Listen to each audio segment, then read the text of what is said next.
Tô aqui pra mostrar uma novidade da casa de vovó Fia. Ela ganhou 2 patos, os primeiros patos dela. Tô falando baixo pra não assustar eles, que eles iam entrar dentro da...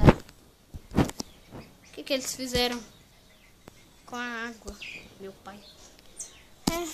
Não é muito fundo não, mas era só pra eles não mas eles não fizeram isso. Eu vou mostrar eles. Não, eles viraram. Eles viraram.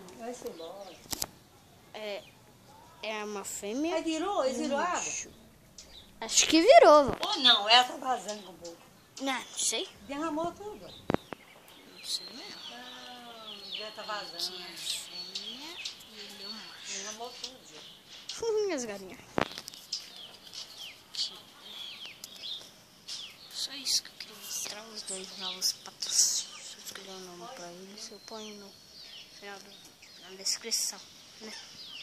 Que eu vou postar quando chegar lá em casa. O que ele tá fazendo aqui? O franguinho tá dentro, tá? O que tá fazendo aqui dentro? É que tem alguns buracos entre essas telas que são pequenos dentro. Como aquele.